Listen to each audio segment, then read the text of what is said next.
Hello friends, কেমন আছো তোমরা সবাই? আশা করি সবাই খুব ভালো আছো, আমরাও ভালো আছি। আর আজকে আমরা যাচ্ছি আমার মাকে দেখতে, মানে আমার দিদার শাশুড়িকে। তো ওই জন্য সকাল সকাল বেরিয়ে পড়লাম। এখন সকাল না, দুপুর। তো চলো তাহলে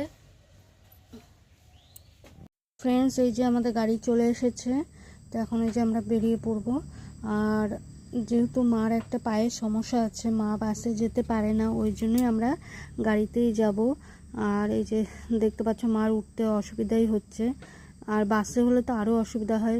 আর মাকে বাসে আমরা জার্নিও করাই না। আর গাড়িটা আসতে এত লেট করলো, ফোন করতে করতে তারপরে বলছে এই আসছি আসছি বলে তারপরে এই যে গাড়িটা আসলো। তা অনেকটা বেলা হয়ে গেছে, যেখানে আমাদের সকাল সকাল বেরোনোর কথা ছিল সেখানে আমাদের দেরি হয়ে গেছে। এখন এই যে আমরা বাড়ির থেকে বেরিয়ে পড়েছি, তো দেখতে পাচ্ছি।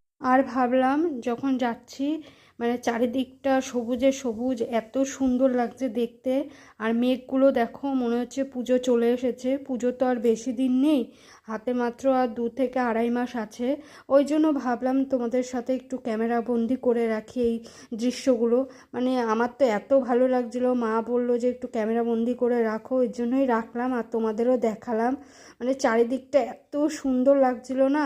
আর পাশেই পাহাড় দেখা যায়, যেহেতু একটু মেঘলা মেঘলা ওয়েদার ছিল, তো পাহাড়টা আমি তোমাদের দেখাতে পারছিলাম না। ভরে থাকুক আমার মুঠো, দুই চোখে থাকুক ধারা, এলো সময় রাজার মতো, হলো কাজের হিসেব সারা।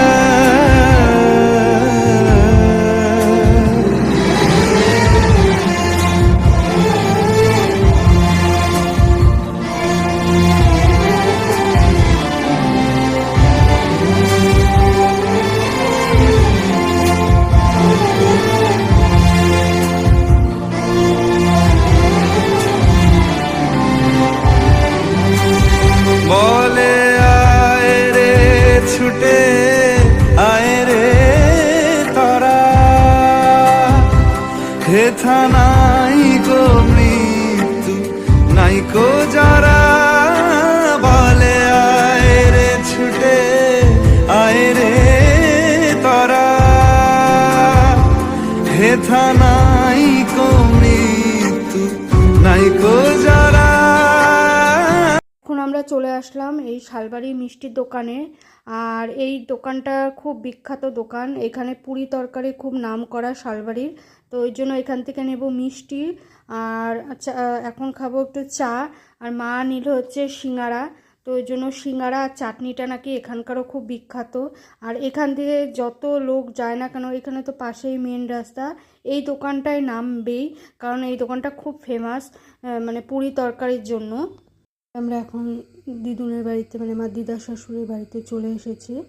তো ওই যে পেছনে যে বাড়িটা দেখতে পাচ্ছ, ওটাই হচ্ছে আমার দিদা শাশুড়ির বাড়ি। যেহেতু দিদা শাশুড়ি অসুস্থ, ওই জন্য এখন দিদা শাশুড়ি আছে, মানে আমার শাশুড়ির মামা বাড়িতে। তো ওখানেই আমরা যাচ্ছি। এই যে সেই দিদা শাশুড়ি, আমি দিদা শাশুড়িকে ডাকি হচ্ছে দিদুন।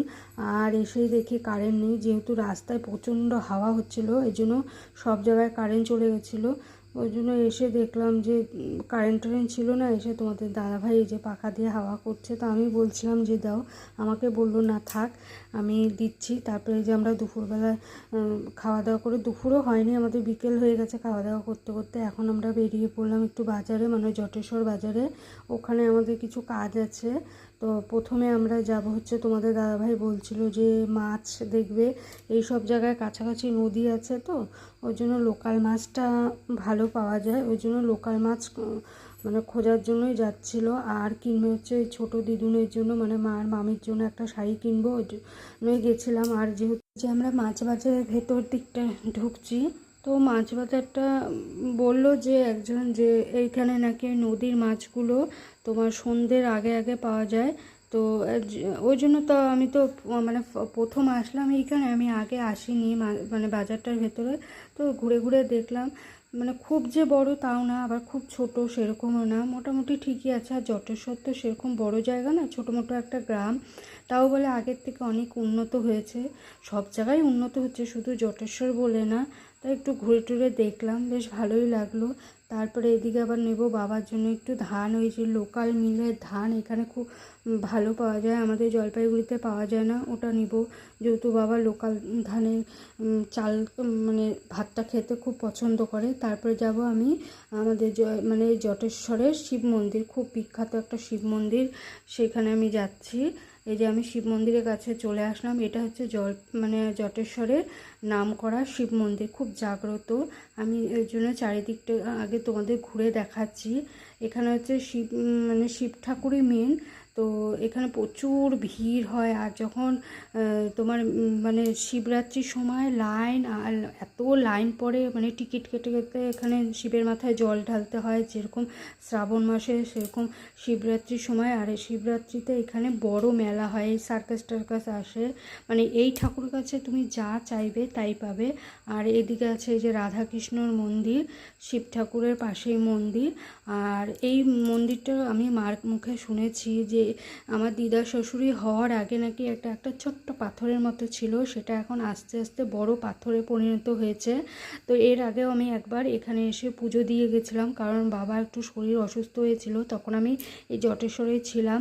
সেই মানে মানতটা আমার এখনও দেওয়া হয়নি, তো আমি যেহেতু মাকে এই ভাদ্র মাসে দিতে আসবো, তখন ইচ্ছে আছে বাবার মানতটা দিয়ে যাওয়ার, যত তাড়াতাড়ি দিয়ে যাওয়া যায় তত তাড়াতাড়ি ভালো। আর এই যে আমি বাজার থেকে ঘুরে টুরে এখন এই যে আবার দিদুনের বাড়িতে চলে আসলাম। এটা হচ্ছে মায়ের মামি, এই মামিটা খুবই ভালো, মানে আমি তো নাতি বউ হই সম্পর্কে আমাকে এত ভালোবাসে, মানে যেরকম দিদুন ভালোবাসে সেরকম এই দিদুনও, ছোট দিদুনও খুব ভালোবাসে। তো এই যে কারেন্ট তো নেই, তাও যতটুকু পেরেছি আমি তোমাদের দেখানোর চেষ্টা করেছি। এখন আমরা বাড়ির দিকে রওনা দেব, আবার একটু যাব ধূপগুড়িতে। ওই এইদিকে আমরা ওই যে ধূপগুড়িতে চলে আসলাম মায়ের মানে মার হচ্ছে ওই ছোট দিদুনের বড় মেয়েকে দেখতে। ছোট দিদুনের 3টে মেয়ে, এটা হচ্ছে বড় 1 নাম্বার মাসি, আমার সম্পর্কে মাসি হয়।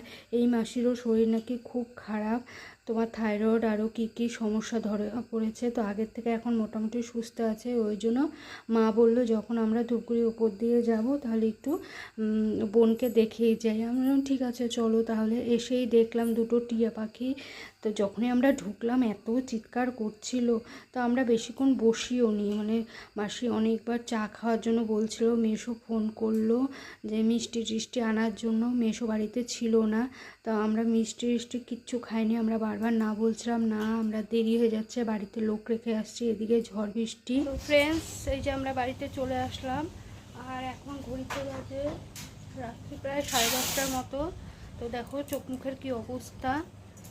ওই দিদা শাশুড়িকে দেখে আসলাম জটেশ্বর থেকে, আবার ধূপগুড়িতে নামলাম, ওখানে এক মাসিকে দেখলাম, তারও শরীর খুব খারাপ, তো আমরাও প্রচণ্ড টায়ার্ড হয়ে আছি। তো আজকের জন্য ভিডিওটা বেশি দূর এগিয়ে নিয়ে যাচ্ছি না, এখানেই শেষ করছি। তো তোমরা সবাই সুস্থ থেকো, ভালো থেকো, আবার আসবো নেক্সট ভিডিও নিয়ে। তো আজকের জন্য tata, bye bye, good night.